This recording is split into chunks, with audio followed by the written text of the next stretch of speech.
Muy buenos días. No cabe duda que el Evangelio siempre es una fuente de sabiduría y de paz. Cuando leí el Evangelio el día de hoy, a pesar de que es un Evangelio que lo hemos meditado mucho en diferentes fiestas que celebramos en la iglesia y que es un Evangelio tan rico en significado, en promesas, cuando lo leí en esta ocasión, inmediatamente me vino esta idea a la mente. En tiempos difíciles, ¿cómo no perder la paz?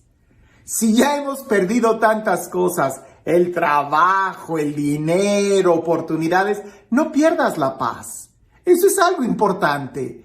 En el momento en que tú pierdas la paz, ¿qué importa si tienes dinero? Si perdiste la paz, ya no vas a poder disfrutar nada.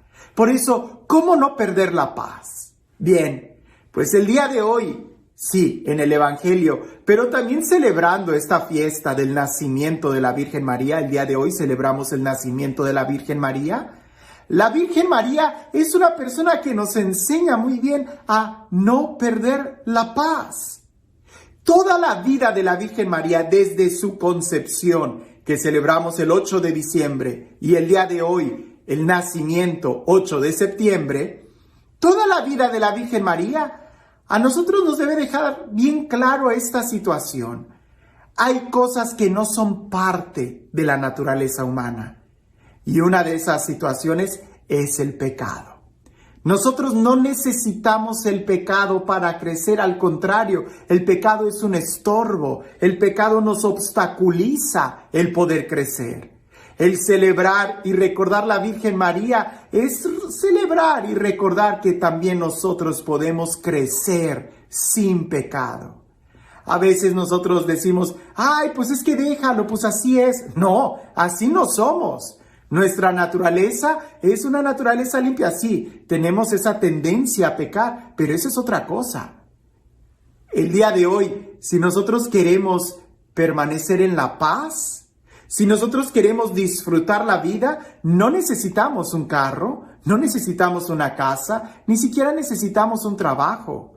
Lo que necesitamos es no perder la gracia, no perder la paz, no perder la relación con Dios. Y el Evangelio nos va a hablar de eso, de una situación difícil que un hombre tuvo que tomar. Y sin embargo, supo tomar la mejor decisión. Y eso no solamente le cambió su vida, sino que nos abrió a nosotros la puerta a recibir muchas bendiciones. Antes de leer el texto del Evangelio, quiero recordarte que hay varias opciones para la lectura del Evangelio. Usualmente todos escogemos la misma, pero hay varias opciones. Así que antes de que alguien me diga, padre, se equivocó de lectura, depende de la región en la que estés, del país en el que estés, de la diócesis en la que estés y aún así del Evangelio que quieras tomar. Algunas fiestas tienen lectura para la vigilia, para la mañana, para mediodía o para el día. Yo estoy eligiendo esta. Entonces, si tú elegiste o tu párroco en tu parroquia eligieron otra lectura, yo creo que no te hace daño el meditar un segundo evangelio. Porque después de todo, ¿cuántas veces comes al día? ¿1, 2, 3? Y seguramente que cada alimento que haces al día no es el mismo. Entonces no tengamos miedo de meditar otro evangelio, de profundizar en otro texto. Y el que elijo es el Evangelio de Mateo capítulo 1, versículo 18 en adelante, y dice así. Cristo vino al mundo de la siguiente manera.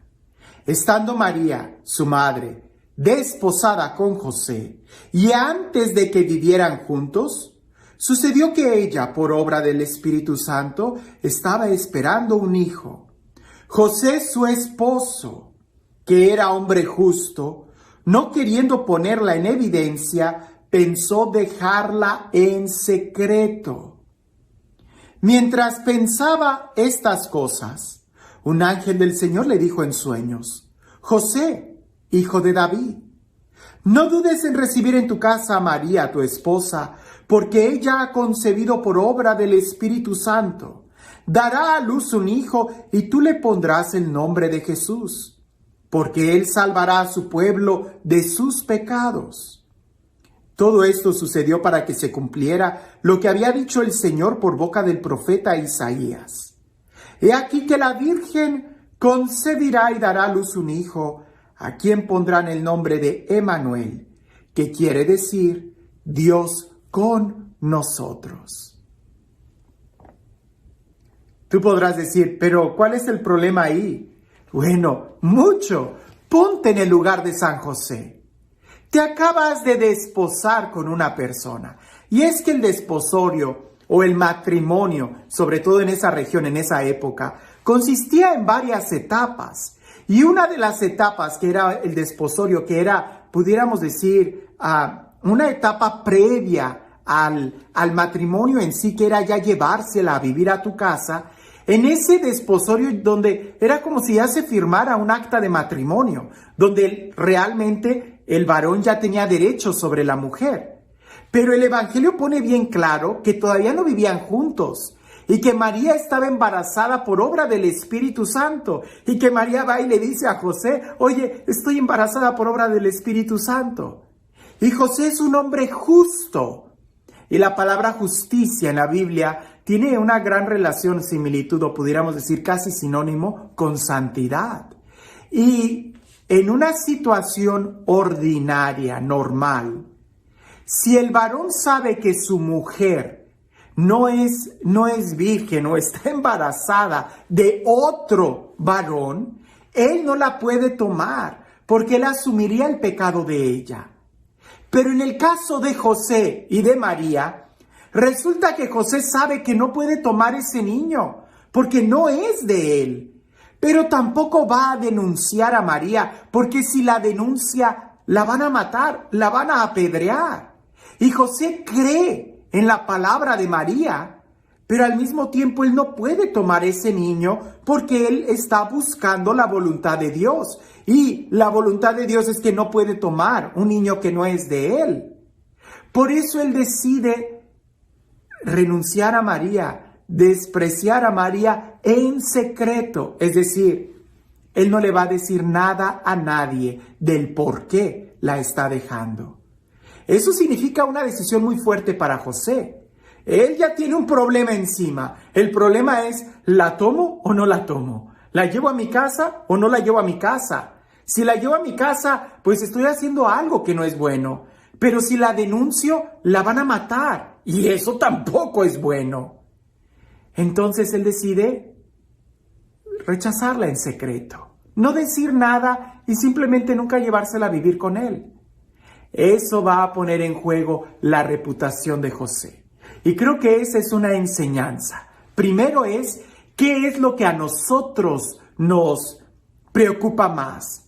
¿Nuestra reputación? ¿Nuestra fama? ¿El qué dirán de nosotros? ¿O el resolver un problema? Y José está viendo que es más importante salvar la vida de María, salvar la vida de ese niño y solucionar, buscar una solución. Y no tanto como su reputación. Eso no importa. A él le importa lo que Dios diga de él, no lo que la gente diga de él. Por eso, si en cierta situación de tu vida tú estás en un problema, que no te importen los demás. Primero busca tu corazón. Si ya perdiste tu trabajo, si ya perdiste tu dinero, si ya perdiste, qué sé yo, un carro, no pierdas la paz. Porque perder la paz es una decisión propia. Pudiera estarse derrumbando muchas cosas, pero tú eres quien elige perder o no perder la paz. Tú no eres responsable de las cosas que sucedan a tu alrededor. Tú solamente eres responsable de cómo reaccionas. Y tú eres el único quien tiene control en tu corazón. Por eso, primer punto que nosotros pudiéramos decir es, decide. ¿Quieres perder la paz? ¿Quieres seguir perdiendo? Yo creo que no. Punto número 1, pudiéramos decir, no te adelantes, no tomes decisiones luego, inmediatamente, no reacciones, porque usualmente cuando reaccionamos mal y después nos arrepentimos. Si José hubiera estallado en cólera, hubiera gritado, hubiera salido de la casa rasgándose las vestiduras y diciendo, ella está embarazada y yo no soy el padre de ese niño, Pues sí, todo el mundo hubiera entendido esa reacción de José, pero las consecuencias no iban a ser nada buenas.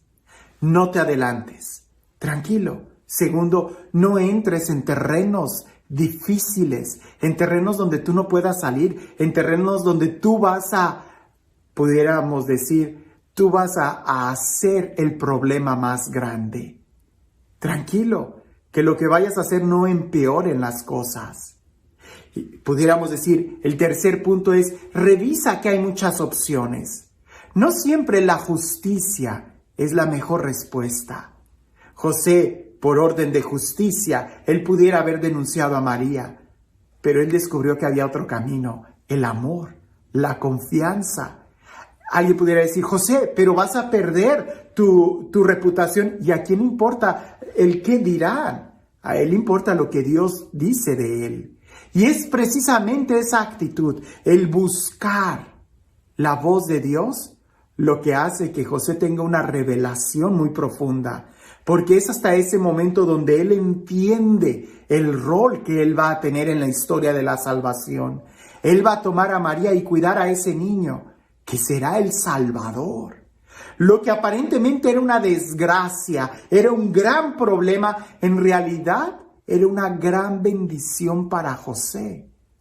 Pero si nosotros reaccionamos mal, vamos a terminar ensuciando grandes bendiciones para nuestra vida, o vamos a terminar aniquilando esas oportunidades y bendiciones que tenemos para nosotros. Así que es ahí, escuchando la voluntad de Dios, buscando la voluntad de Dios en primer lugar, donde Dios cambia nuestros planes. No tengas miedo de que Dios cambie tus planes. Dios es experto en cambiar planes. Nosotros hacemos nuestros planes y Dios se ríe de ellos. Tú solamente confía en Dios y sigue avanzando. Deja todo lo demás en sus manos. Porque podemos perder muchas cosas, pero si nosotros seguimos en pie, con la paz, con la gracia de Dios, seguramente podremos esperar cosas mayores. Y este Dios, el Dios de la abundancia, el Dios que nos ama, el Dios que continuamente quiere bendecirnos, quiere pronunciar su palabra, el Dios que quiere cambiar nuestros planes por planes mejores, que sea Él quien el día de hoy nos bendiga, en el nombre del Padre, del Hijo y del Espíritu Santo. Recuerdo esta anécdota que creo que es muy propia para reflexionar en este tiempo. Dicen que esto es un cuento. Esto sucedió allá en Europa cuando la peste negra estaba azotando mucho. Una gran epidemia que ahí estaba sucediendo. Cuentan que había pueblos incluso que de 10 habitantes, 7 personas, de cada 10, 7 morían a causa de la peste negra. Esto está documentado en la historia, esto es verdad. El cuento empieza a continuación. Que había un monje que estaba caminando de un pueblo a otro cuando vio al ángel de la muerte, al ángel de la peste negra, que iba caminando. Y el monje, por curiosidad, le pregunta al ángel, ¿a dónde vas? Y él dice, voy a entrar a ese pueblo de donde tú estás saliendo y voy a llevarme a 100 personas de ahí. Van a morir por la peste negra. Y aquel monje se sorprende y dice, 100 personas son muchas. Y el ángel le dice, son más que suficientes. El monje sigue su camino, el ángel de la muerte entra al pueblo y mata a las 100 personas de la peste negra. Tiempo después el monje regresa a ese pueblo y se da cuenta que no fueron 100 personas, fueron más de 50,000 personas las que murieron por la peste negra.